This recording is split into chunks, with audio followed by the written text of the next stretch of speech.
My concern isn't the long run, it's the next 3 to 7 years. How do we head towards Star Trek and not Terminator? I call AI and robotics the supersonic tsunami. We're in the singularity. When is all white-collar work gone? Anything short of shaping atoms, AI can do half or more of those jobs right now. There's no on-off switch. It is coming and accelerating. The transition will be bumpy. You have a solution to this. I don't make a bet here.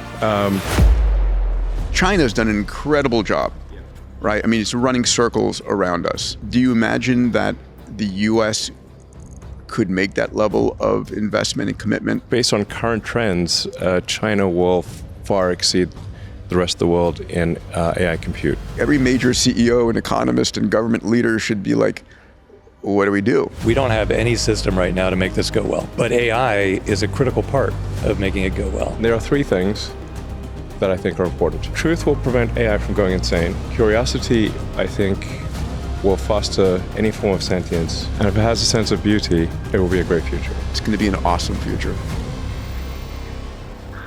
Now that's a moonshot, ladies and gentlemen.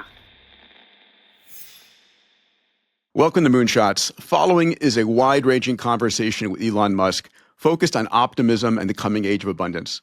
My moonshot mate, Dave Blunden, and I flew into Austin, Texas to meet up with Elon at his 11.5 million square foot gigafactory, home of the Cybertruck and Model Y production, and the future home for 8 million square feet of Optimus production.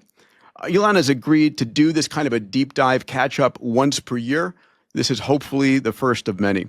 And after having this conversation with Elon, it's crystal clear to me that we are living through the singularity. All right, enjoy. Yeah. Your relentless optimism is always a breath of fresh air. Thank you, buddy.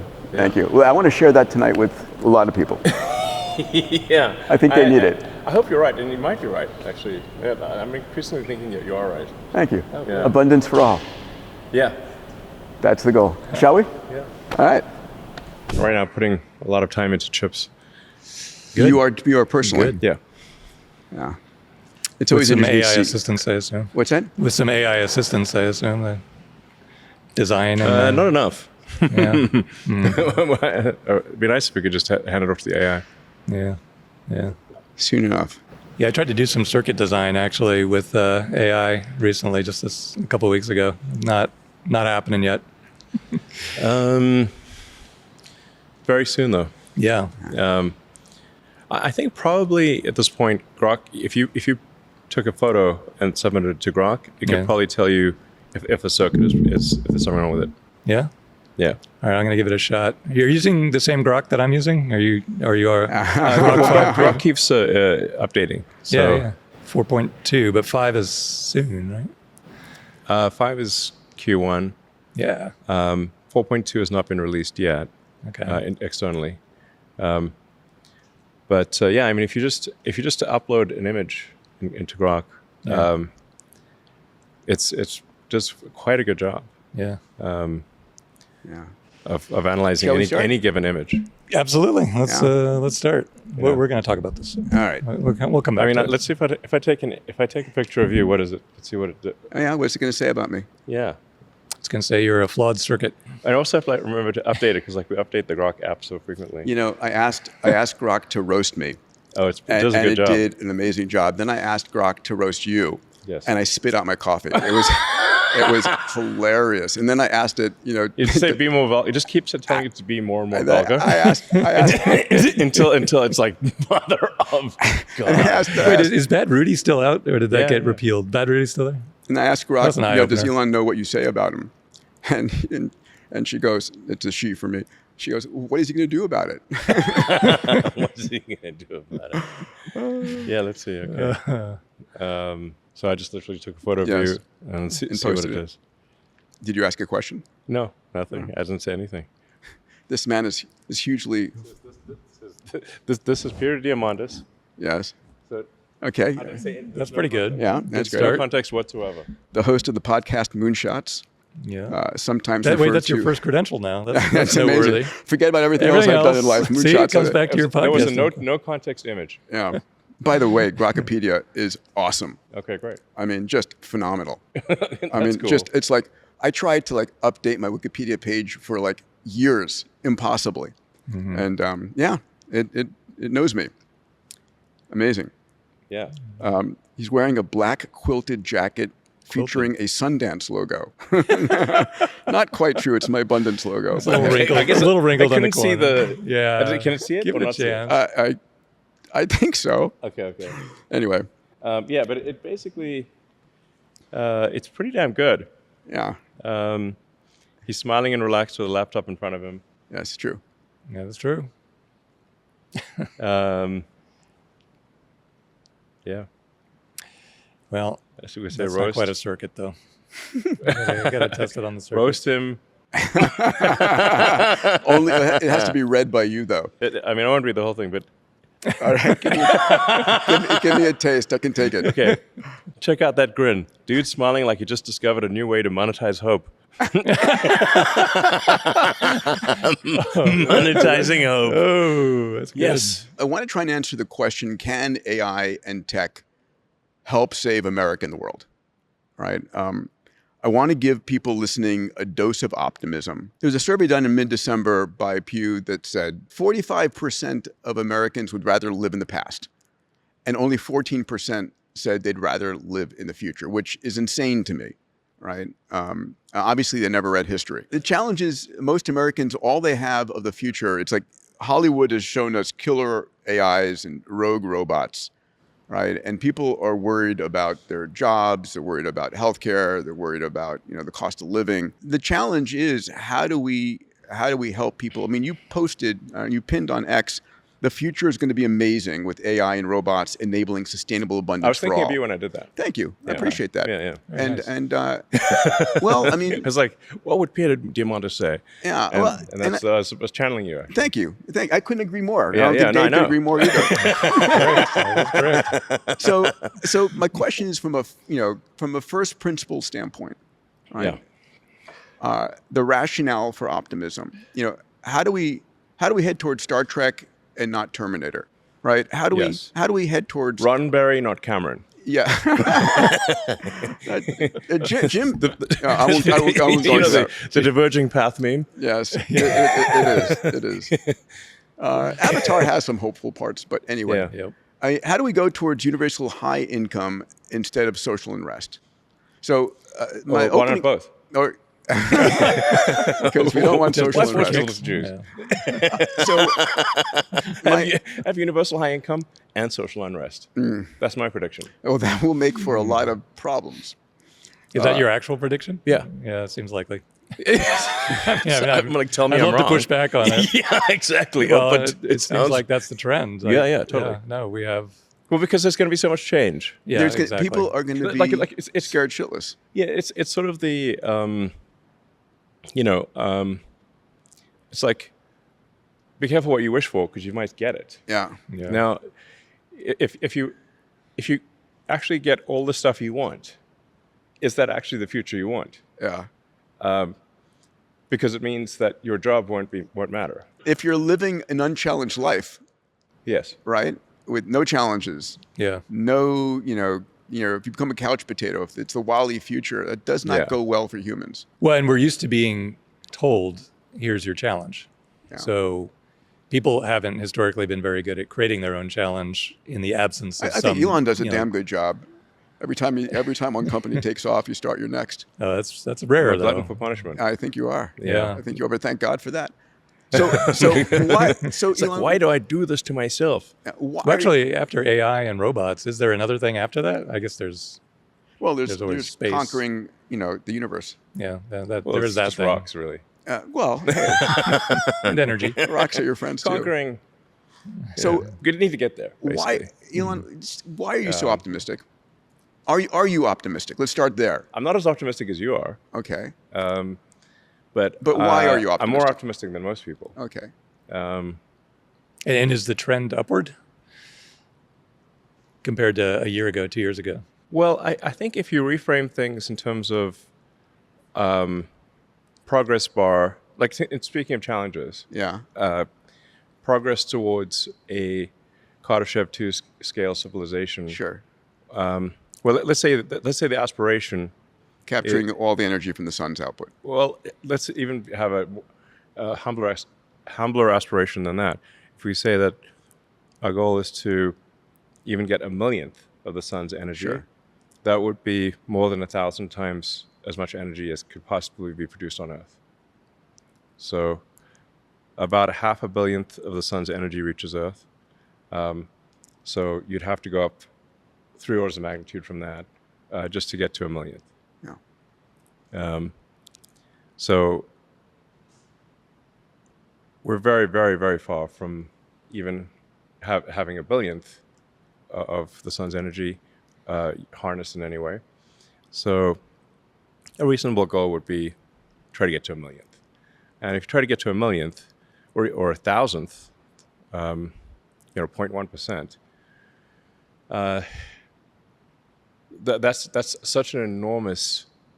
There's not sure what metaphor we'd use here, but because a hill to climb is not a inappropriate. It's like not a big enough metaphor. But Gravity well to escape.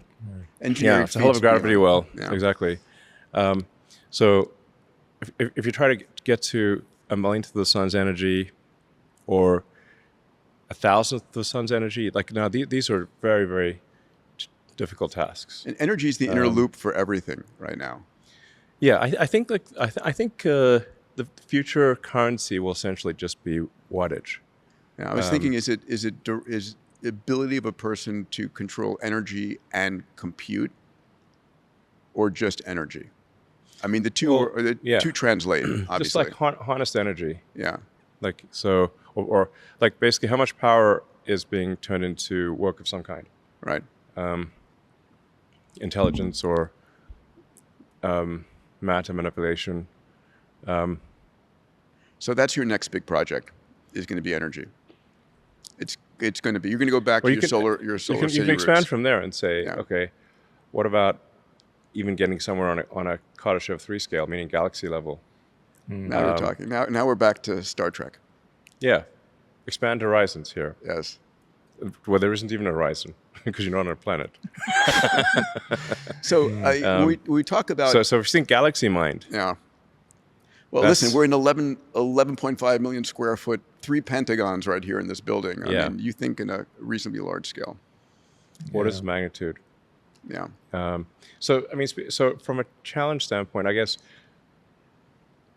the civilizational challenge will be how do you climb the orders of magnitude Yeah. in energy harnessed? But we're going back to why you optimistic right now. I mean, when people think about the challenges ahead, I think we're going to end up with abundance in the long run. It's for me, Beyond abundance beyond what people possibly could think of as abundance.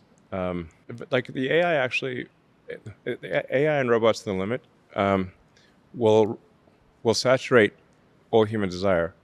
Sure. And then we get to nanotechnology, which takes it even a step further. The thing about I'm not sure what you mean by nano. You mean like little nanobots or something? Or? Atomic reassembly. Yeah, for health. Oh yeah, sure. I mean, we're already doing atomic level assembly for circuits. Amazing. 2-3 nanometers. Yeah, it's only depending on how they're arrayed, 4 or 5 silicon atoms per nanometer. Yeah. So Those are big atoms, though. Yeah. They're not biggish, They're not your biggish. little. I mean, but I'm just saying they should actually describe the circuits in terms of an integer number of atoms in a specific place. They should. It's all angstroms now, but You could just, like you can just it's just just an atoms. integer. It's like we'll call this the 7 atom. Yeah. Whatever. Yeah. Like if you say I like- 2 nanometers, I like it's that. like it's like No 9, one knows. yeah. Right. 9 silicon atoms, something like that. They've got silicon and copper, and so but a bunch of these things are just marketing numbers. Like the 2 nanometer is just a marketing number. Oh yeah. But you still need essentially close to atomic level precision. Like the atoms really need to be in the right spot. I think they're getting clean rooms wrong, by the way, in these modern fabs.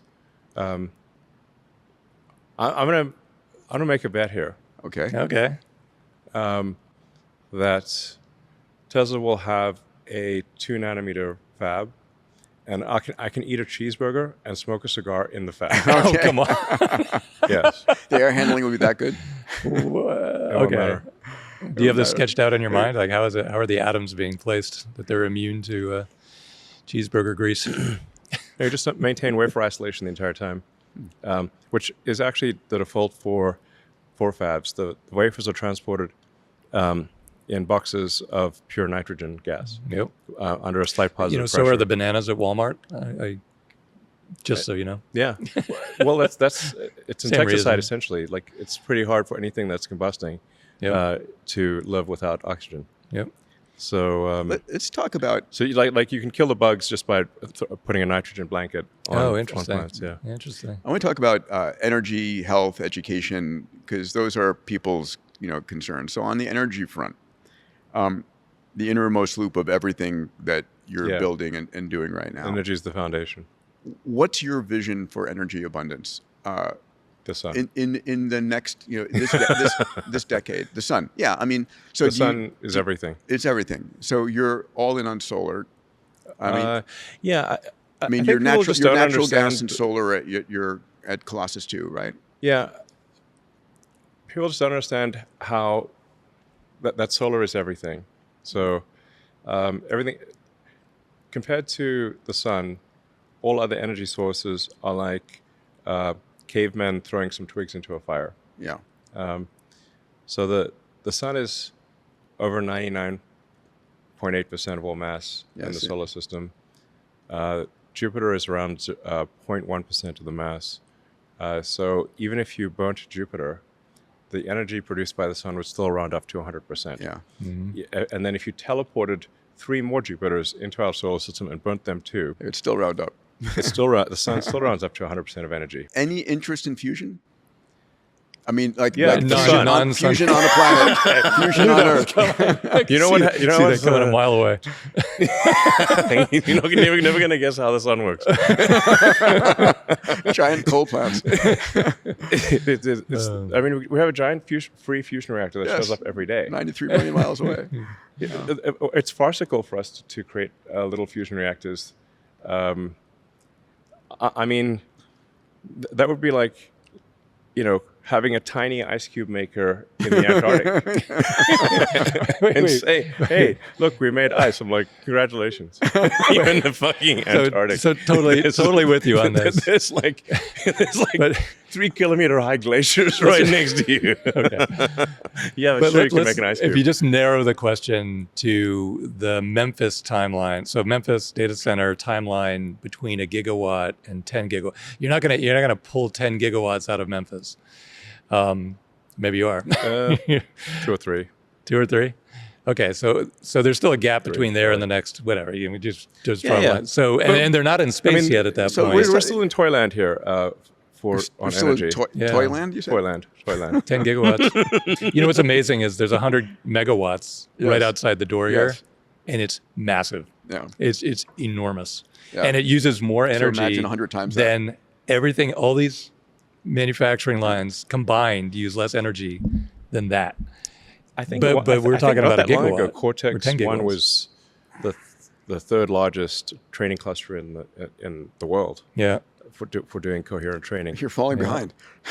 Well, we have Cortex 2 that's being built out. That'll be half a gigawatt and operational middle of next year. So going back to what Dave is saying, over the next 5 years, what are you scaling on energy front? Do you, 5 years is a long time. I mean, energy. I mean, China's done an incredible job, Yeah. right? I mean, it's running circles around us. China has done an incredible job on solar. Yeah. It's amazing. So I believe China's production capacity is around 1,500 gigawatts per year of solar. Yeah. They put in 500 terawatts in the last year. Gigawatt. Terawatt hours. Yeah. Terawatt hours. I was like, 500 terawatt hours to be very specific. Yeah. In the last year, 70% of that was solar, and they're just scaling. Do you imagine that? solar scales. Do you imagine that the U.S. could make that level of investment and commitment? Because people are worried about their energy bills going up with no data centers in our backyard. How do we provide? I mean, energy is equivalent to cost of living. It's equivalent to health. It's equivalent to clean water. The higher energy production of a country, the higher its GDP. Energy is important. So what do we do to scale that way? Do we do it in solar here? I think we should scale solar substantially in the U.S. Tesla and SpaceX are scaling solar. And I encourage others to do so as well. So obviously I've said this stuff, publicly. I do see a path to 100 gigawatts a year of space solar, sort of AI-powered, solar-powered AI satellites. Yes. So 100 gigawatts a year of solar-powered AI satellites. I did the math on that. That's like 500,000 Starlink V3s launched over 8,000 Starship flights. Like it's one every hour. For a year. 10,000 flights a year is a reasonable number. So it's amazing. It's quite the scale. Well, what's the really rough timeline on that? Because by aircraft standards, that's a small number. Sure. In terms of flights, yeah, for sure. Yeah, that's small for so you're just depends what you compare it to. If you compare it to the rest of the rocket industry, it's a very high number. Yeah. And we're talking about 1 million tons of payload to orbit per year. So if you do 1 million tons of payload to orbit per year with 100 kilowatts per ton, that's 100 gigawatts of solar-powered AI satellites per year. Yeah. There's a path to get probably to a terawatt per year from Earth. Earth. Yeah. If you say 10, if you want to go up another order of magnitude, or let's say you want to go to 100 terawatts a year, yeah, which is obviously kind of nutty numbers, then you want to make those AI satellites on the moon, yes, and use a mass driver. Yes, the Gerard K. O'Neill approach. Well, like Robert Heinlein, Moon is a harsh mistress. Sure, of course. Pretty much. Yeah. I love that book. Yeah. It's a sort of libertarian paradise on the moon. Yes. So, because on the moon you can just accelerate the satellites into to escape velocities around 2,500 meters per second, and there's no atmosphere, so like a mass driver works very well on the moon. Can I ask the question about orbital debris? I mean, we're building effectively a Dysonish swarm around the Earth. Swarm? Yeah, swarm. Swarm. We'll eat it for lunch. Are you worried about over congestion on the? That's going to be the Sunsync orbit's going to fill very quickly. I mean, you don't have to have Sunsync. I mean, you can. Don't have to, but it's optimal. Yeah. There's some pros and cons to Sunsync or not Sunsync.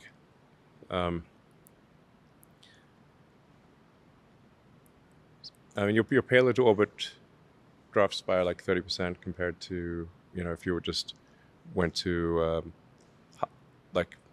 mid inclination, like 70 degrees or something like that. Yeah. I mean, do we need an orbital debris X Prize at this point? We need some way to get the satellites, defunct satellites down. Do we pass rules that require them to deorbit on their own? Yeah, at the point at which you can put 1 million tons of satellites into orbit, you can also, start bringing down satellites too. Yeah. Or at least collecting them into a fixed location, so they're not like all over the place. Yeah, then you can reuse them. Yeah. Let's just say that we'll have the resource level will be so high that I believe this will be a solved problem, given the amount of intelligence we're talking about here. Oh. The intelligence will be quite interested in preserving itself. Yes, that's true. Oh, interesting. yeah, good motivation. Yeah, interesting. Question is, the data centers will not be in low Earth orbit, right? They'll be much higher, constantly in the sun. They're not going to be in the traffic jam, I assume. Well, you can get to, you don't have to get to constant sunlight. You can be around 1,200 kilometers sun synchronous will give you constant sunlight. Mm-hmm. But you could place them in multiple orbits. Yeah. Yeah. No, I think if there's an X Prize for cleaning up, it's got to be. There's only going to be clutter in low Earth orbit. I mean, debris from anything that's if it's a below around 700 or 800 kilometers, the atmospheric drag will bring it back. Yeah. So like for Starlink, there's a dual benefit of being like as low as possible because your beam, your beams are tighter. You're basically that you have less latency and your beams are smaller if you're closer to the Earth. So like Starlink 3 will be around 330 to 350 kilometers, which is quite a lot of drag. So it's basically constantly thrusting to stay I in still position. remember when you proposed Starlink, and everybody else in the industry was like, "No way, no way. He's not going to get the spectrum. He's not going to be able to do this." It's kind of worked. Yeah, the Starlink team has done an incredible job. Yeah. I mean, we've basically rebuilt the internet in space with laser links. Mm-hmm. So there's 9,000 satellites up there right now. Do you think the government's going to be able to handle the kind of licensing of the volume of satellites that you want to put up? I mean, will there be pushback because China's going to put up their own constellations? Europe, who knows whether Europe will ever step up? They won't. What's that? They won't. No. And there's a probability. Yeah. Nothing they're doing has success in the set of possible outcomes. Yeah.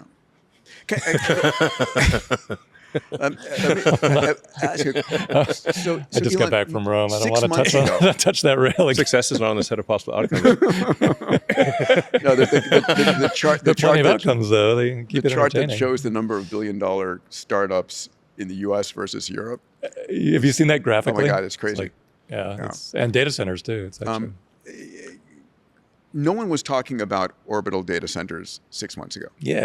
Nobody. And then Yeah. all of a sudden, Sundire's on it. You're out with it, and It's the hot new thing. And it is. What tipped it? What happened? tipped it? What happened that every company is now talking about orbital data centers? I guess it went viral on X. It did. I don't know. Is every company talking Oh about it? yeah, everybody's got their own orbital data Oh, for centers. sure. And I was suggesting to Peter that you updated the math on launch costs, and that it's a tipping point very quickly with the updated math. But then Starship's been the cost for I don't know what you hold. Well, Is it the- $100 per kilogram, $10 per kilogram? What do you have Starship at? well, But, it's possible that Elon said that and nobody believed it until now. no. You can go back and look at even back when it was Twitter, my old tweets. I said these things many years ago. $100 or $10 a kilogram. Yeah, and I said we're going to do 1 million tons a year to orbit. And we've got to get the cost down. Yeah. Well below $100 a kilogram. So that's going to move the data centers to orbit. And we will. You can basically do the math. Like if you've got a fully reusable rocket, Yeah. which is fully and rapidly reusable like an aircraft, then this is a very difficult thing to do, obviously. I think it's at the limit of human intelligence to create a fully and rapidly reusable rocket. But it is possible, and we're doing it with Starship. It's been the holy grail in the aerospace industry forever. Yeah, quest for the Holy Grail rocket. Yeah. And then I Yeah, heard- pretty much. Yeah, It is. yeah, I mean, right? yeah. I mean, the DCX was the first little things that we're trying there, and it's been, back when I was in the space industry, that's all everyone ever spoke about. And then when Falcon 9 first reused its first stage, all the traditional aerospace industries did not believe that even Falcon 9 could fly and reuse. Literally, you can come see it land at Cape Canaveral. Yeah. And then take off again. Yeah. So I don't know how you would not believe a thing that you can see with your own eyes. Yeah. Well, they didn't believe you could. They didn't believe you could do it. the leap from there to the launch costs actually requires more faith than just that. But I think Starship is the launch cost tipping point, and that somewhere in that, before you had Twitter, it became X. Somewhere in that timeline, it went from speculative to no doubt. And I don't know if that's a smooth line or a couple of good launches in between, but I suspect that the data centers in space But people ties directly to the general credibility public of is that. not thinking about orbital data centers. They're thinking about energy and the cost of energy here in their hometown, and sort of there's a lot of doomer conversations out there. The data centers are going to drive the CPI up. They're not entirely wrong.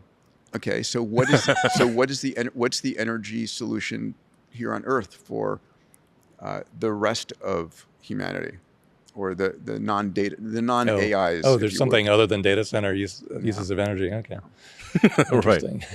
That's complex. Well, the best way to actually increase the energy output per year of the United States or any country is batteries. So the Sure. peak power output of the U.S. is around 1.1 terawatts, but the average power usage is only half a terawatt. Yeah.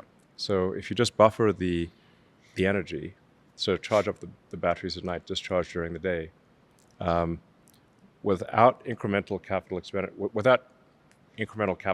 without building new power plants, you can double the energy throughput of the U.S. The energy output per year can double with batteries. And do we have those batteries in development? Yeah, Tesla makes them. Okay, so you think It's almost like I saw it coming. the current Tesla battery packs? What do you think? What do you think? I literally have. I went on Pat, stage you're- and presented the thing. Yeah. That's the dead giveaway. So I even went to installations of the megapacks, and there's why don't people do this? it's on the internet. Yeah. So do you think They are, and China, by the way, is like. It seems like China listens to everything I say and does it basically, or at least, or they're just doing it independently. I don't know, but they're certainly making massive battery packs, like really massive battery pack output. They're making vast numbers of electric cars, vast amounts of solar. I don't know. These are all things I said. We should do here. fundamental? Sure. When I fly over America. Santa Monica in LA, when I'm piloting, and I look down, they're like 0 roofs have solar on them. 0 roofs. Yeah, I mean, it's not essential to have them on a roof. okay, but it's a convenient place to have them. Yes, but the surface area of roofs is.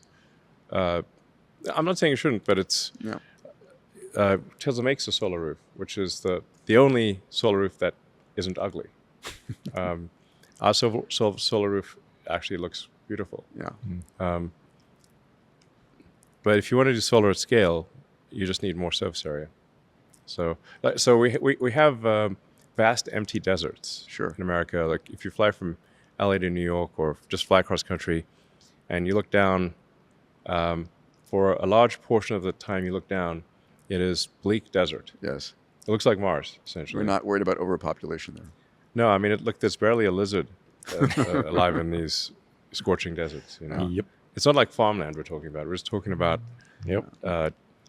places that look like Mars, like just scorched rock.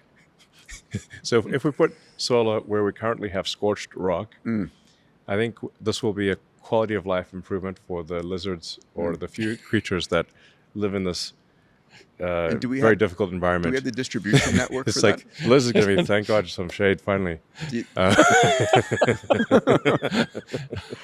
we have the distribution network to be able to do that? Yeah, you need to materially affect quality of life. You need to capture and store a couple hundred gigawatts. Is that in the realistic cards? You could just put the data center, I guess, locally there. Well, we already covered data centers. Yeah. They're in space. We're talking about the other. Yeah. Like I don't know. Like in an abundant world, 5 years from now, massive amounts of compute, massive universal high income. I don't know what our high income, data. like universal, you can have whatever you want income. Yeah. Yeah. That's really what it amounts to. But in that world, other than compute energy, how much more energy do we need? Like 30, 40, 50%? Or I don't know, unless we want to move mountains around to make a ski mountain, in the backyard. Because I think the vast majority of energy consumption will go into compute. And then there may be use cases I'm not thinking of, like, right here is a nice case study because manufacturing every one of these cars coming out at the rate of one every minute or two is less energy than the data center that's training the cars to drive, to self-drive. Yes. So that's a good little case study. And we don't need that much more physical energy for abundant happiness. We need more compute energy. Well, the sun is just generating vast amounts of energy all the time for free that just goes into space. So I think we'll end up trying to capture, I don't know, a millionth of it, like a millionth, a thousandth of the sun's energy.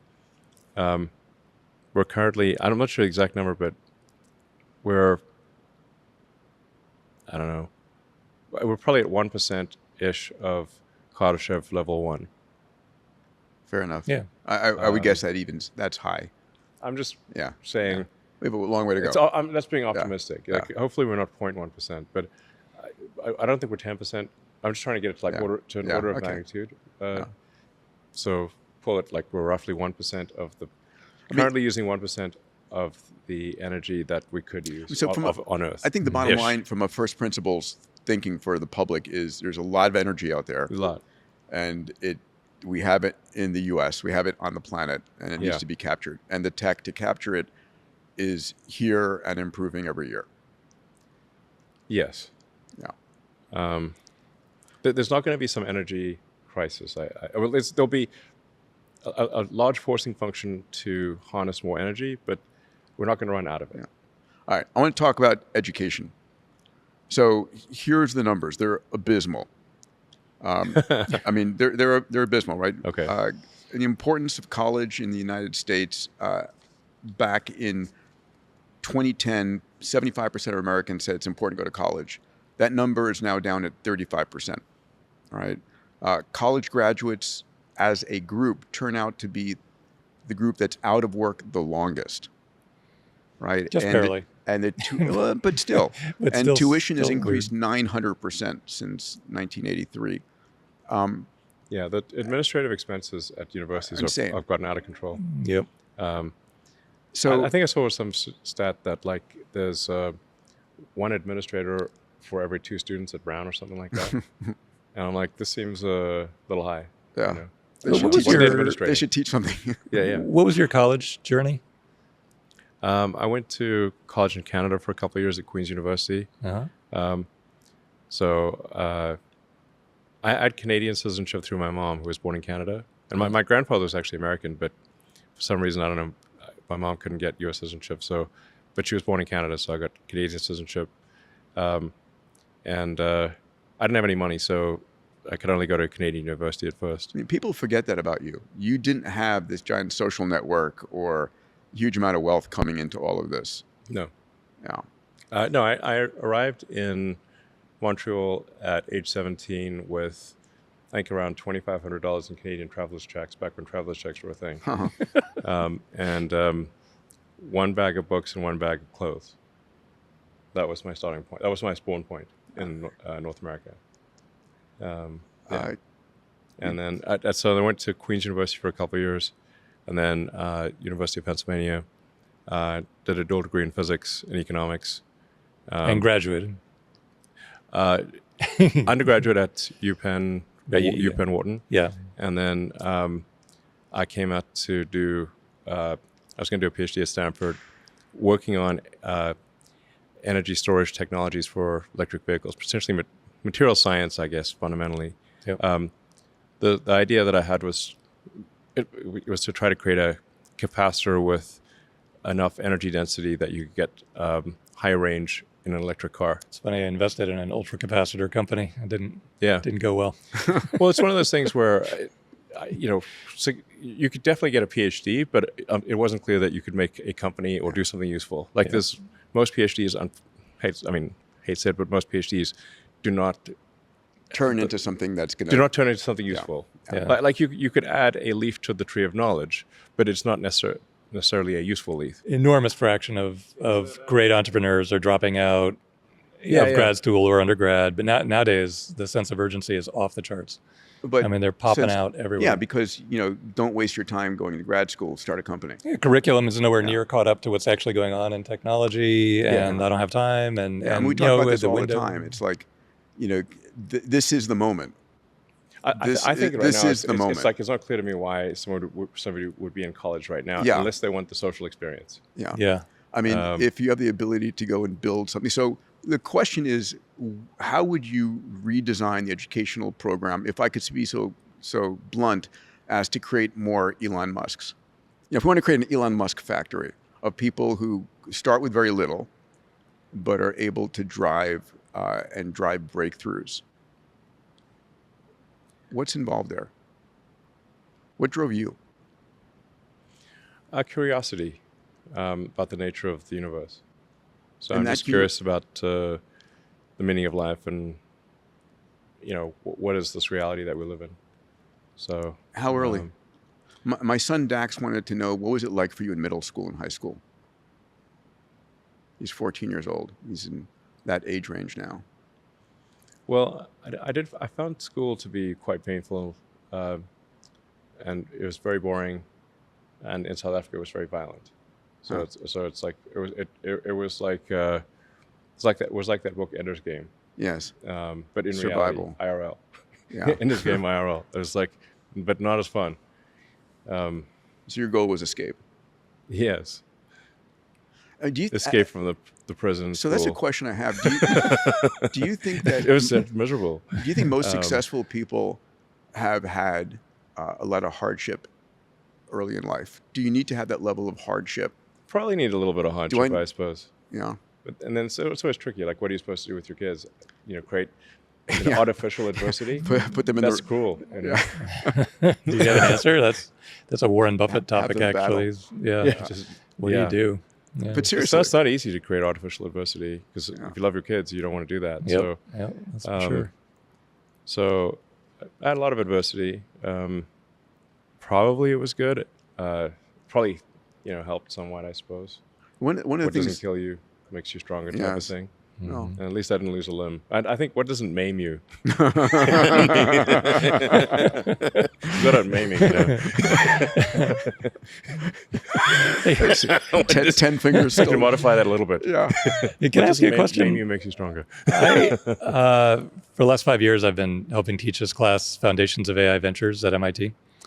And every year when you survey the students, they go up a lot in their desire to start a company. And so it's now up to 80% of the incoming spread. Everyone's just gonna. It's just gonna be like one person company. Well, that's with AI. That's viable, I guess. But no, they want to co-found. They don't want to be the founder. They want to be part of a founding team. So it still works out. But when Peter and I were in school at MIT, it was, I'm guessing, maybe 10%. And They all wanted to be PhDs. and they've been doing the survey. I didn't know anyone who wanted to start. I mean, I don't remember any conversations with people saying they wanted to start companies. Even at Stanford at the time. I actually, a few days into the semester, or I should say the quarter, I called Bill Nix, who is the head of the material science department, and said I'd like to just put it on deferment. You said, was my class that bad? No, and he said that's okay. You can put it on deferment, but he said this is probably the last conversation we'll have, and he was right. But then, I think it was last year, he sent me a letter saying that all of my predictions about lithium-ion batteries came true. Which is very nice. And did he also say you could still come back and finish your PhD? Yeah, no, it was several times Stanford has said that I can come back for free. Well, so you know what happened at MIT is every time. so I did not know. It'd be a great use of your time. Exactly. I'm like, yeah. So every time an Iron Man movie came out, it notched up another probably 10% or so. Okay. In terms of, because everybody wanted to be Tony Stark. And so that's the image. And I didn't know till today that the new Tony Stark, the modern Iron Man Tony Stark, I always thought Tony Stark was modeled on Charles Stark Draper and Howard Hughes. And it's Charles Stark Draper's education and his scientific endeavors married with Howard Hughes' ambition. And that created the original character. But then when Robert Downey Jr. wanted to reinvent it, it's modeled on Elon. Yeah. He came and met with me. This is a Grokpedia fact. All right. Yeah. Fantastic. Yeah. So wait, they came to you to John interview Favreau and Robert Downey I like Jr. the name Grok. I would like Jarvis as well. Yeah. Yeah. Probably some trademark issues. At some point, if Grok gets good enough, we're going to call it Encyclopedia Galactica. Yes, that's nice. Yeah. Yeah, of course. 42. Thank you. Yeah. So going back to education, should colleges, I guess the social experience, like you said, is important there. But what would you do for education, middle, high school? You just came back from an announcement with President Bukele, who's a friend. I think he's an amazing visionary. Yeah, incredible what he did with his nation. Yeah. Yeah. Remarkable. Remarkable and gutsy. Yeah, I was like, gutsy. how are you still alive? That was Yeah, my I mean, it was like it's the nuclear. It was the It's like- nuclear option, right? Shut him down. I mean, you know how besides putting everybody with a gang sign in jail, I don't know if you know the second thing he did. He went to all of the graves of all the gang members out there and destroyed the graves and said, "Your memory will not be remembered in this nation." That's just badass. And it worked. I mean, you have to be badass motherfucker to take on all the narco gangs and win. And live.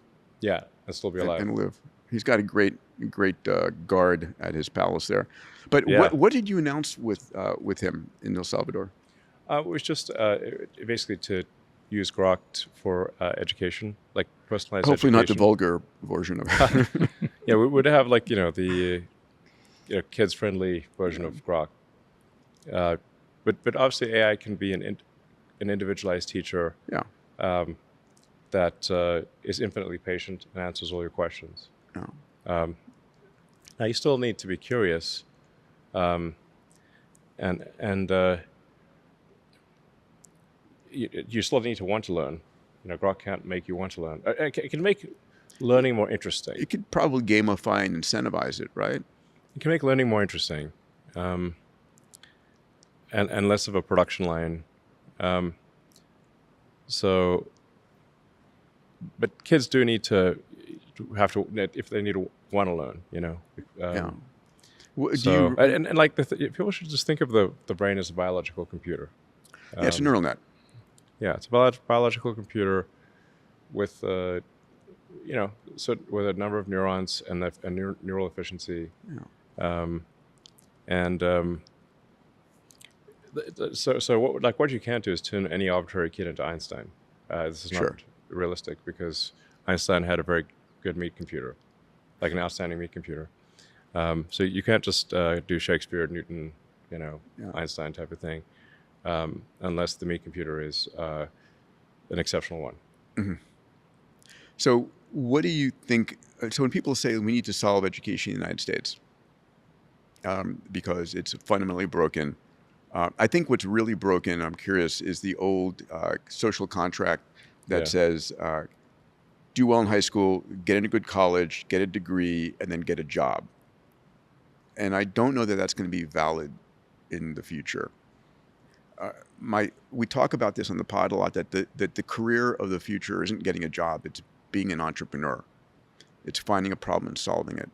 Yeah. Do you agree with that? Right now, I'd say people should just, go to school for the social experience, use more AI.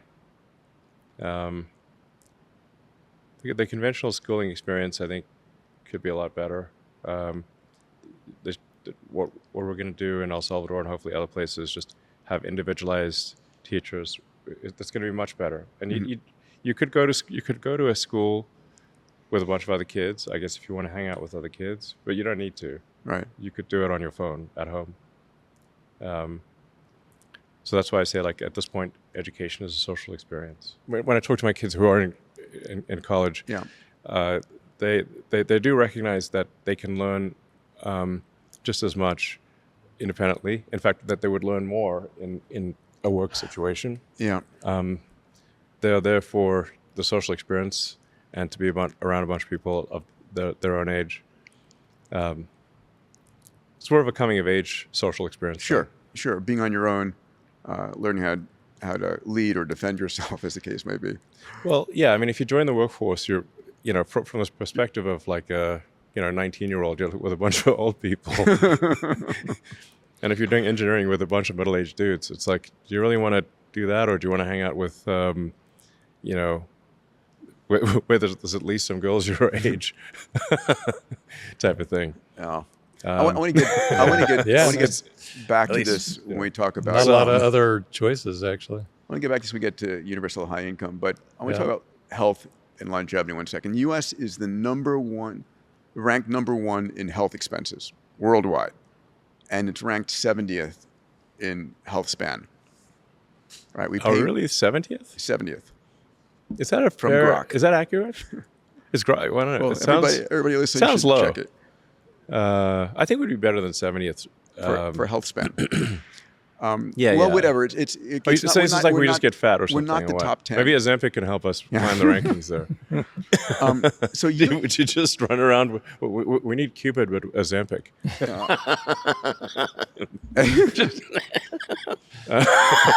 Manjaro Cupid. But I think that's a big reason. It's like if people get really fat, then their health gets bad.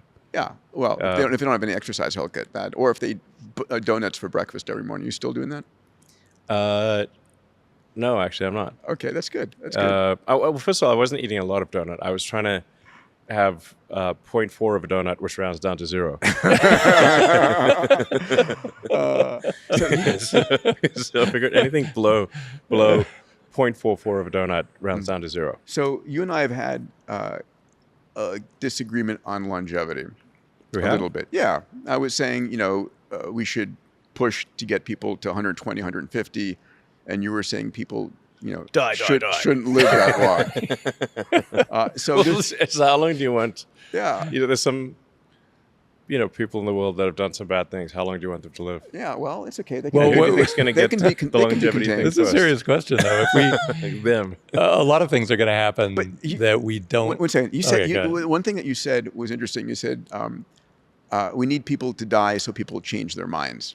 Oh yes, And people don't change their minds; they just die. But Yes. so that makes more sense, actually. my response to that, Elon, Yeah. was my response to that was the head of GM didn't have to die for Tesla to come along, and Lockheed and Northrop and Boeing didn't have to go away for. I mean, there's in a meritocracy, the better ideas will dominate. So I'm hoping that I can get you back onto the longevity train. So there's a lot going on in longevity right now, right? Like what? Well, David Sinclair is about to start his epigenetic reprogramming trials in humans. It's worked in animals and non-human primates. It's going into humans. Is this like a pill or an injection or what? Right now, it's an injection of an adeno-associated virus. It's the 3 Yamanaka factors. Okay.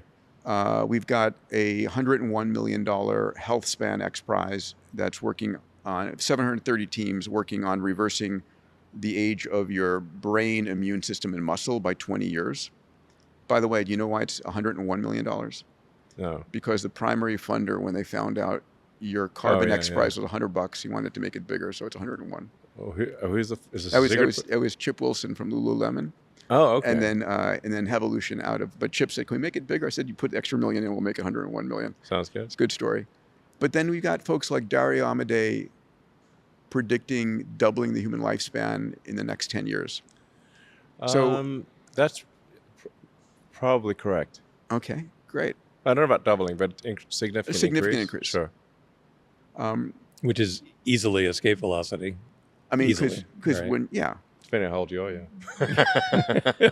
Oh yeah, for sure. Or effective age, yeah. Yeah. Yeah. So I mean, I think that for Turn too much and turn into a baby or that's something. what I'm telling all the students. They're It's like, Peter, what happened? yes. There is a frozen in I time. got a 0 wrong in the dosage. just a small factor of 10. You'll grow out of it. It'll be fine. Yeah, exactly. You won't remember it. Literally. I mean, wouldn't it be funny if we do this in like 10 years? Okay, we should do it in Okay. we'll do it in 10 years for right. sure. And let's see if we look younger. That's a good side bet. My comment was always, at least All right. Elon's, back then, Elon was like, late 40s. Wait till he gets into his 60s. He's going to want, longevity more. I mean, I want things to not hurt. Yeah, sure. Of course. It's like Yeah. it's like basically it seems like it's only a matter of time before you get back pain. Yeah. Like it's a when, not an if. When your back hurts. Arthritis. Yes. Yeah, like these All those things, things. suck, basically. And- Yeah. Being able to sleep through the night without going to the bathroom. It's worth a lot. It's very much for that valuable. one? Yeah. It's more than hope. That one, oh man, that's like the infinite money one. Why did you invest in longevity? So I could sleep through the night and not go to the bathroom. Bladder, duration. Yeah, I mean, admittedly, if you have to wear adult diapers, that's a bummer. That's not good. Adult diapers are real. It's like one of the signs that a country is not on the right path. Is when the adult diapers exceed the baby diapers. Yeah, we're there. Well, I think we're there. Yes. South Korea will be there. They passed that point. They passed that They point. passed that point many years ago. Japan passed the point many years ago. Doesn't go well looking at the Japanese economy. No, I mean like South Korea is like 0.7, 1/3 replacement rate. Yeah, Isn't that crazy? Yeah, so 3 generations, they're going to be 1/27th, so 3% So of their current size. I mean, North Korea won't need to invade; they can just walk across. Yeah.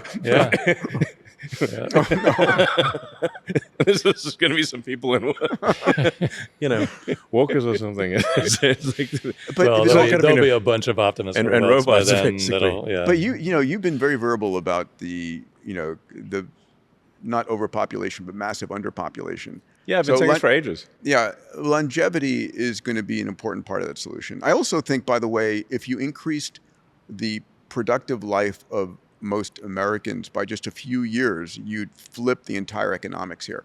Well, If they were willing to work. AI and robots is going to make everything Sure. free, basically. Yeah. But how long would you want to live?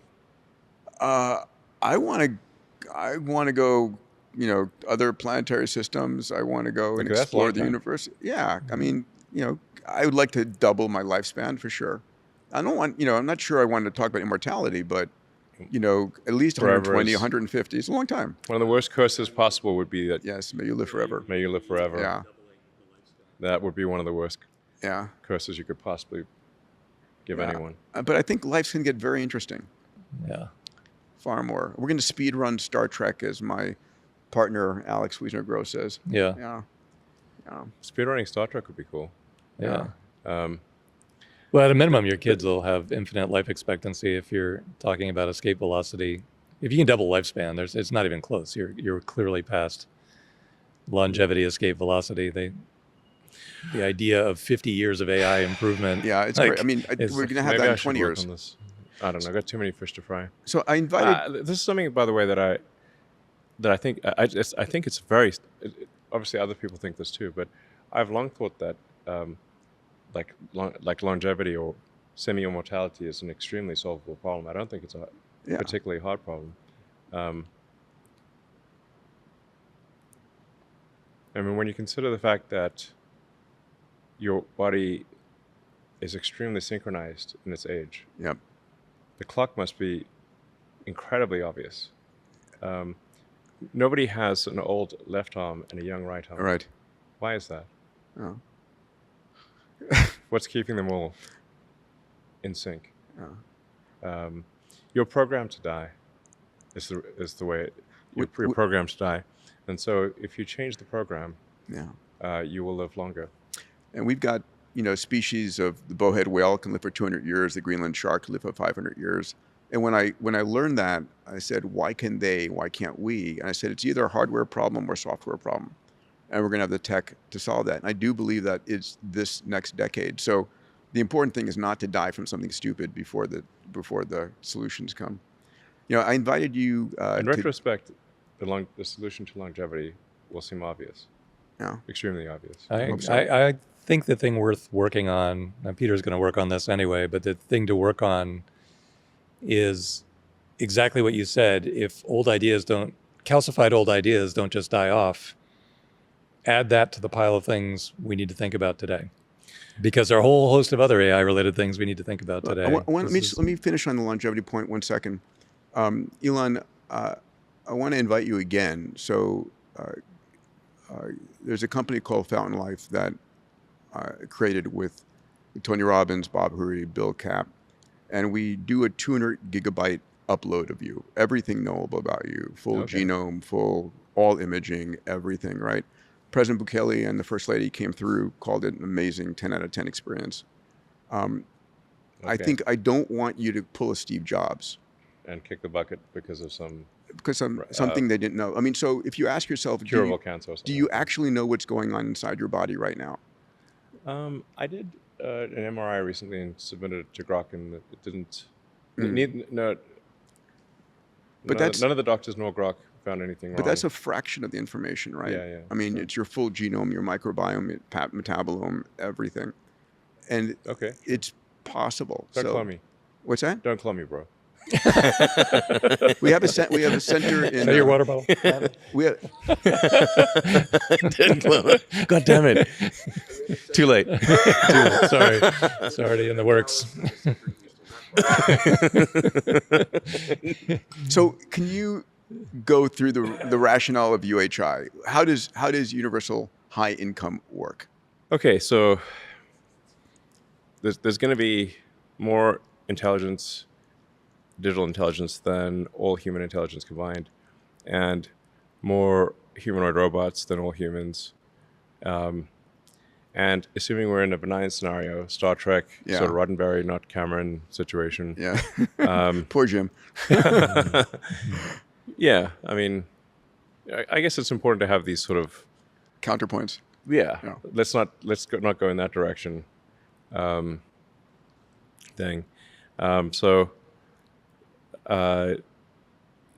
The robots are going to just do whatever you want. All the blue collar labor is being done by robots. All data centers are being built by robots. The white collar labor will be the first to go, because until you can move atoms, the thing that can be replaced first is anything that involves just digital. Like if it's digital, like if it involves tapping keys on a keyboard and moving a mouse, the computer can do that. The AI can do that. Sure. You need the humanoid robots to shape atoms. So if all you're doing is changing bits of information, which is white collar work, that is the first thing that when AI is it gone? will. This is the inspirational. This is the inspirational part of the podcast, by the way. Okay. When is all white collar work gone? By when? Well, there's a lot of inertia. So even with AI at its current state, I'd say you're pretty close to being able to replace half of all jobs. And you know that white collar jobs. That includes anything like education too. Yeah. Mm-hmm. So anything that involves information, and anything short of shaping atoms, AI can do probably half or more of those jobs right now. Sure. But there's a lot of inertia. People just keep doing the same thing for quite some time, and there actually has to be a company that makes more use of AI that competes with a company that makes less use of AI, creating a forcing function for increased use of AI. Right. Otherwise, the company that still has humans do things that AI can do will still continue to exist. Being a computer used to be a job. So it used to be that a human computer, like a computer. Being a computer was a job. You would compute numbers. Sure. Yeah. It didn't used to be a machine. It used to be a job description. Yes. Yep. And you can look online. There's these pictures of where they're having skyscrapers full of women copying, mostly women copying from ledger to ledger. And men too. But people. It was a lot of women, but there were just buildings full of people just at desks doing calculations. Yeah. So they'd be calculating the interest in your bank account, or some science experiment or something like that, or what. But if you want calculations done, people would do it. Now, one laptop with a spreadsheet can outperform a skyscraper of several hundred human computers, right? Of people doing calculations. Now, if even a few cells in that spreadsheet were done manually, you would not be able to compete with a spreadsheet that was entirely a computer. Mm-hmm. Yeah. What this means is that companies that are entirely AI will demolish companies that are not. Right. It won't be a contest. Agreed. That's And a good that analogy. that flipping. Yeah, just one cell in that. Just one. If I'm gonna do that. would on you, the would you flight want home, even actually. one I'm trying- cell in your spreadsheet to be manually calculated? Yeah. That would be the most annoying cell, and you're like, Yeah. God damn it. Yeah. Yeah. and gets it wrong a bunch of the time. introduces error rate. Yeah. So this flippening, if you The would, flippening. The We call quickening. it the flippening.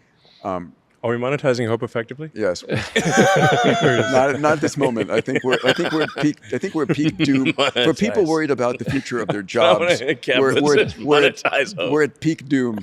We're gonna do that. I'll send you a Sick T-shirt and the mug. and the mug. Monetizing hope. Monetizing hope. Yes. The mug. So, wrong. Like, but yeah. but you have a solution to this, which is UHI. Yes, everyone can have whatever they want. So how does that work? How does UHI work? It's a good question. Like we have to figure out some like. I mean, it's not a transition, it's 'cause not a it's a bumpy road. Yeah, I mean, so my concern isn't the long run; it's the next 3 to 7 years. Yes, the transition will be bumpy because We humans will don't like change. simultaneously. Yes, we'll have radical change, social unrest, and immense prosperity. And you can buy all the cyber trucks you want. Things are going to get very cheap. Yes. So this is actually, and frankly, if this doesn't happen, we'd go bankrupt as a country. So the national debt is enormous. Yeah. The interest on the national debt exceeds not just the military budget, but the military budget, I think, plus Medicare or Medicaid, one of the two. It's it's like 1 I think point the something military is trillion enough. Yeah. It's crazy. of interest. Yeah. Which is growing. Yes, and the deficit is growing. Yes. But so if we don't have AI and robots, we're all going to go bankrupt, and we're headed for economic doom. We're going So- back. so it's We're like you going kinda There's back. also competitive pressure from China, so this is definitely going to happen. I guess We're is the going whole back point. to the theme of this talk. How can AI and exponential tech save America and the world? But don't you think that?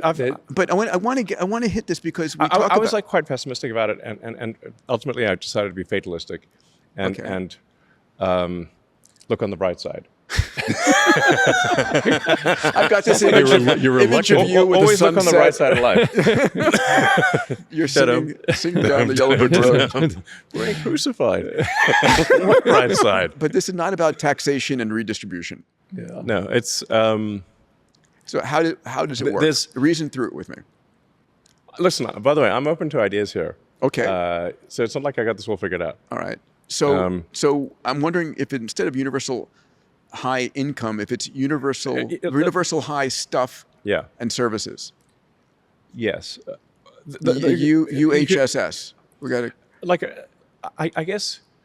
Okay, this is my guess for how things Roll out. play out. And I by the way, this is going to be a bumpy ride, and it's not like I know the answers here. But I have decided to look on the bright side, and I'd like to thank you guys for being an inspiration in this regard. Thank you. Appreciate that. Happy to help. Yeah, because I actually think it is better to be an optimist and wrong than a pessimist and right. Yes, for sure. For quality of life. Yeah. And by the way, It's also not a force of nature. It's under, like, to me, it's really clear that we don't have any system right now to make this go well. But AI is a critical part of making it go well. And at some point, Grok is going to be addressing this exact topic that we're talking about. Or it has to be one of the big four AI machines. I mean, it's coming. That is dealing with it. There's Otherwise, no how's it gonna velocity happen? knob, right? There's no on-off switch. It is coming and accelerating. I call AI and robotics the supersonic tsunami, Yes. which maybe is a little alarming. You think? It's good. It's good. Well, because the, Like, I just the like world the needs a wake-up alliteration, call. right? This is important for folks to grok because I don't want to leave people depressed. I want people to understand what's coming. So we're basically demonetizing everything. I mean, labor becomes the cost of capex and electricity. AI is basically intelligence available at a de minimis price. So you're able to produce almost anything. Things get down to basic costs of materials and electricity, right? So people can have whatever stuff they want, whatever services they need. Yes. It's not, when we say universal high income, it sounds like it's a tax and redistribute, but that's not the case. It's. I think my best guess for how this will manifest is that prices will drop. Yeah. So as the efficiency of production or the provision of services drops, prices will drop. I mean, prices in dollar terms are the ratio between the output of goods and services and the money supply. Sure. So if your output of goods and services increases faster than the money supply, you will have deflation, or vice versa. So It's a good thing we're growing the money supply so quickly then. right, exactly. Well, luck. Yes, that's why I came to let's not worry about growing the money supply. It won't matter because the output of goods and services actually will grow faster than the money supply, and I think we'll be in this. And this is a prediction I think some others have made, but I will add to it, which is that I think governments will actually be pushing to increase money supply,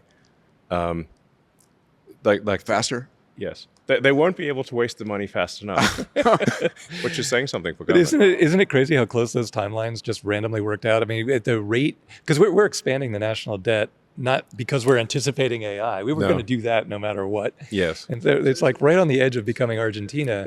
But yeah, it's But just right at as the time that the AI is- productivity is going to improve dramatically, and it is improving dramatically. I think we'll see. I think we may see high double-digit output of goods and services. We have to be a Yeah, little careful true. about how Yeah. economists measure things. Yes. Yeah, GDP sucks totally- isn't measured. totally And yeah.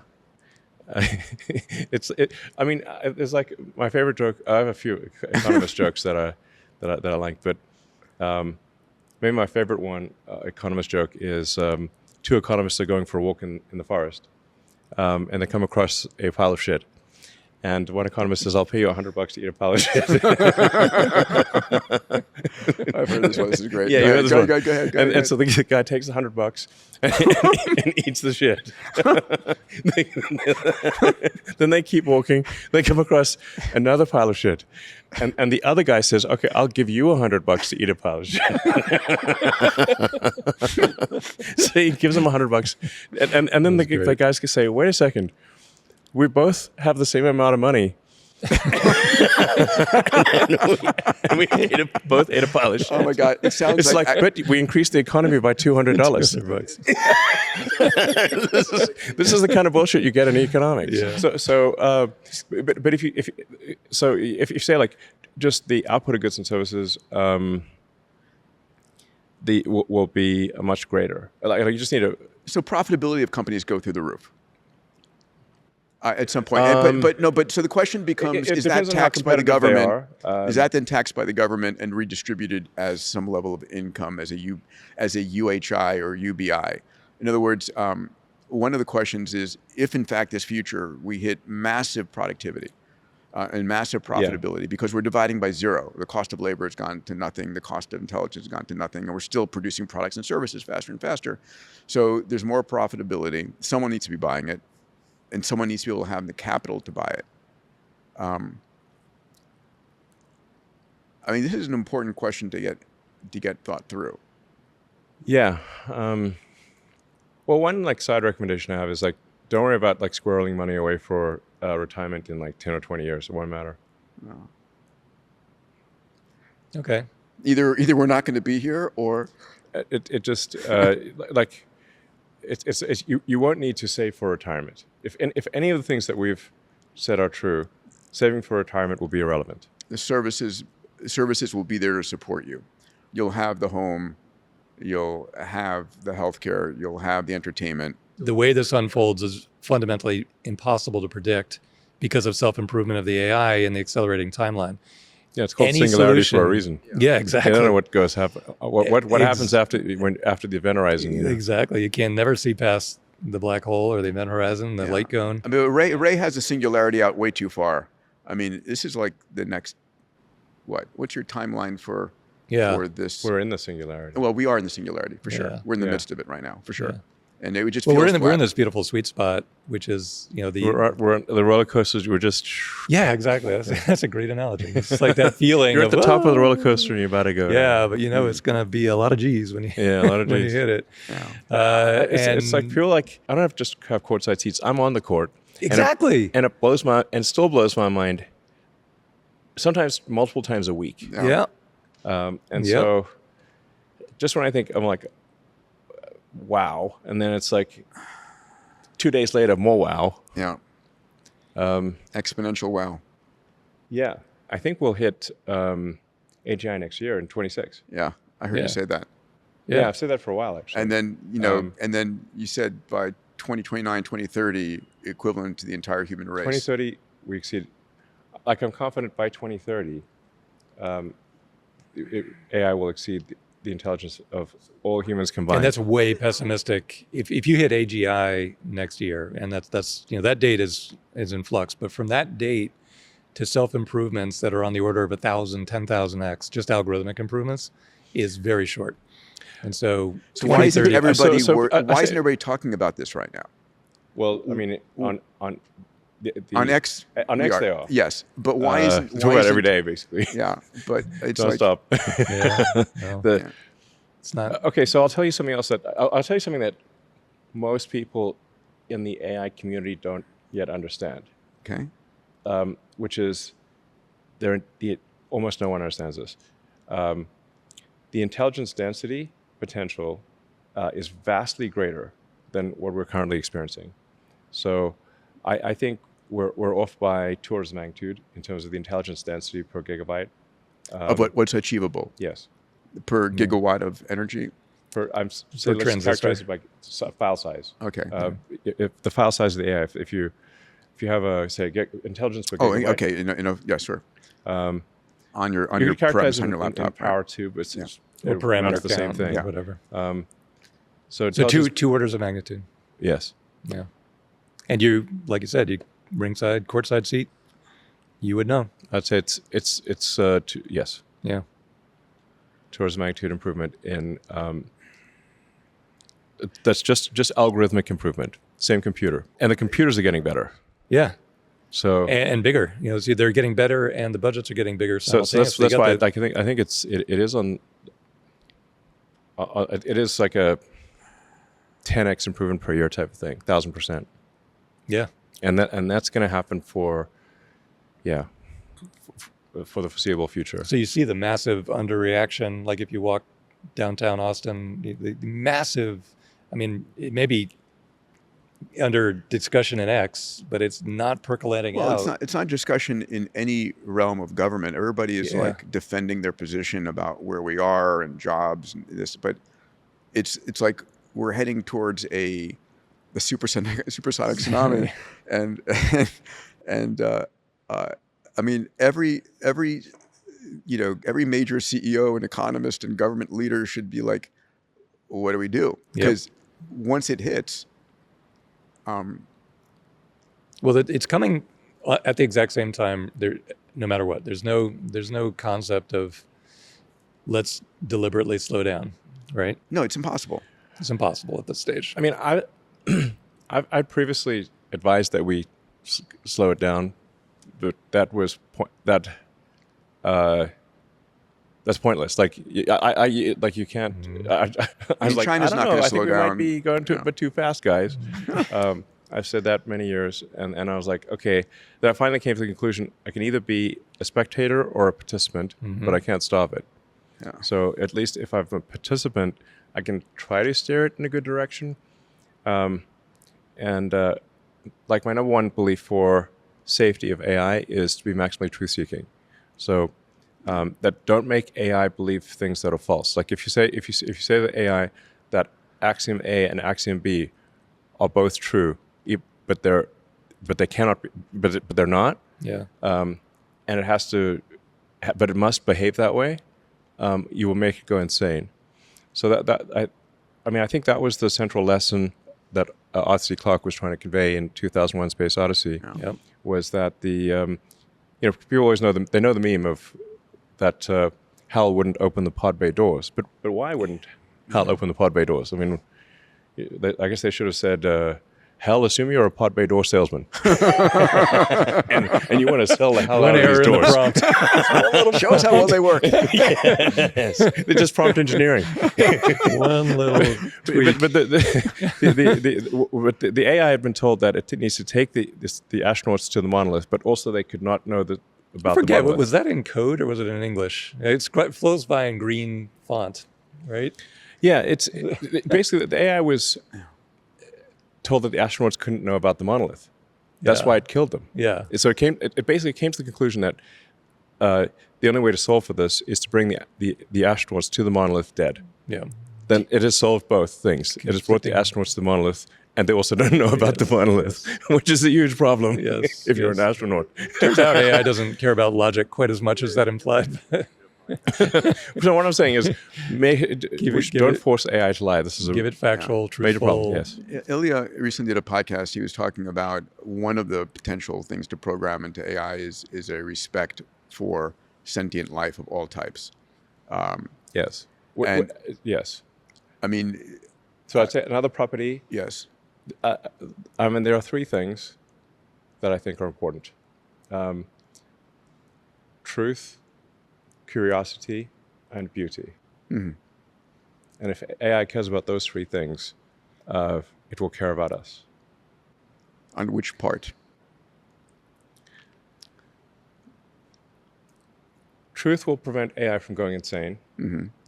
Curiosity, I think, will foster any form of sentience, meaning like we're more interesting than a bunch of rocks. Yeah. So if it's curious, then I think it will foster humanity. And if it has a sense of beauty, it will be a great future. I think And that's, then great, Jeffrey- that's a let me- great foundation. Yeah, Jeffrey Hinton made a comment recently. I don't know if you saw it, that his hopeful future was that we would program maternal instincts into Yeah. our AIs to see us With as maternal, yeah. In other words, Oh, you haven't heard this? You haven't heard this? Yeah. So he said It's a little scary. He said there's don't know. there's a scenario where a very intelligent being succumbs to the needs of a less intelligent being, and that's the mother taking care of the child.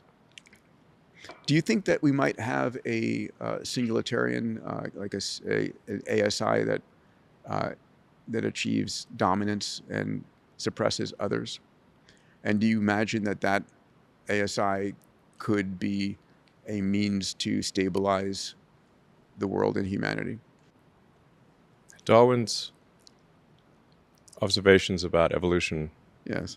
will apply to AI, just Okay. as they apply to biological life. They will compete with each other. Yes.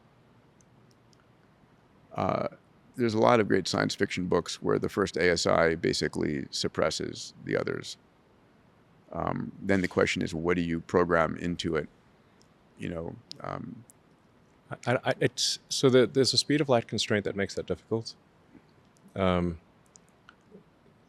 speed of light is what will prevent a single mind from existing. So light it takes a millisecond to travel 300 kilometers in an aero vacuum. And you can only get a little over 200 kilometers in a millisecond in glass. in fiber, right? Yeah. So even on Earth, there will be multiple AIs because of the speed of light.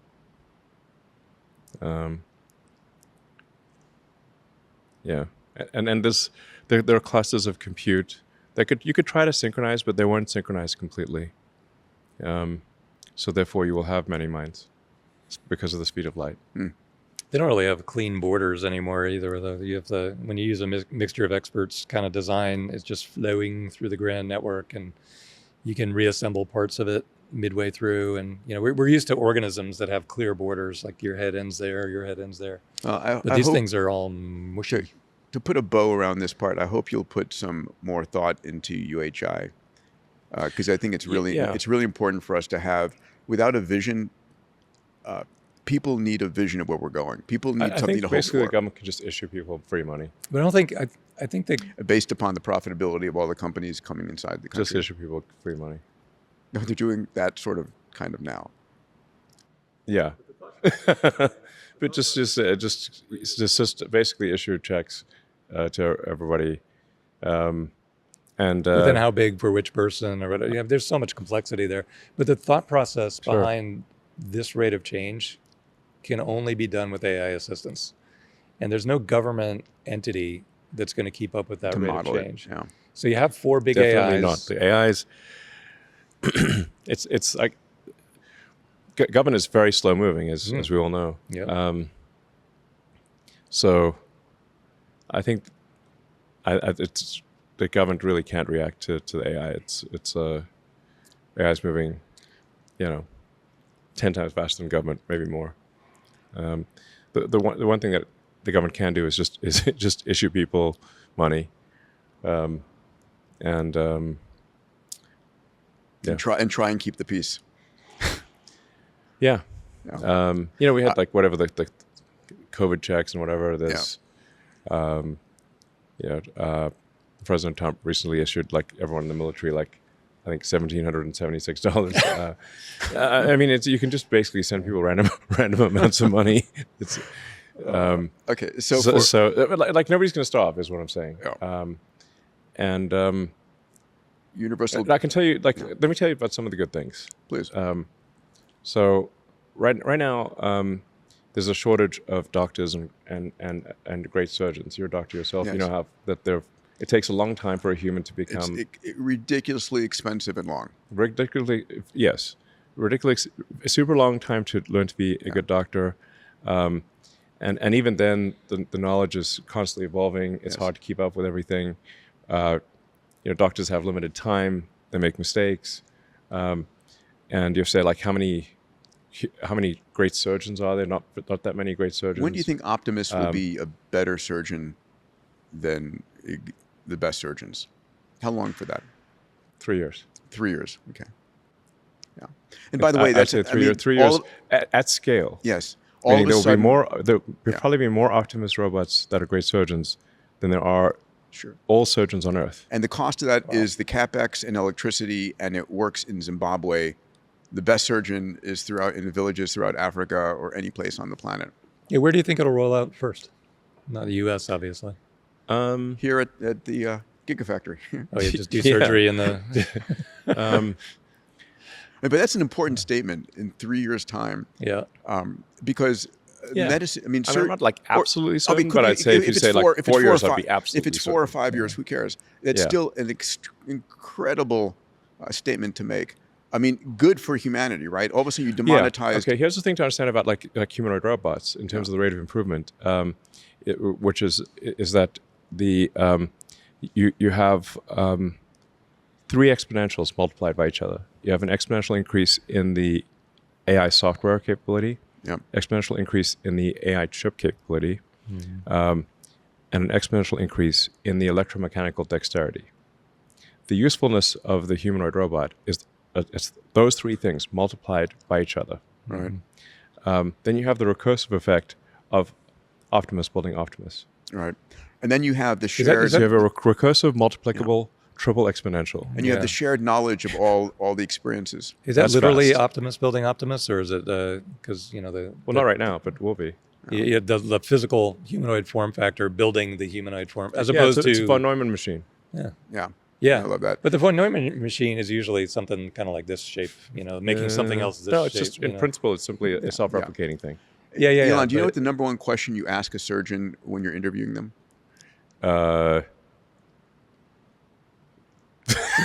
Is this a surgeon joke? No.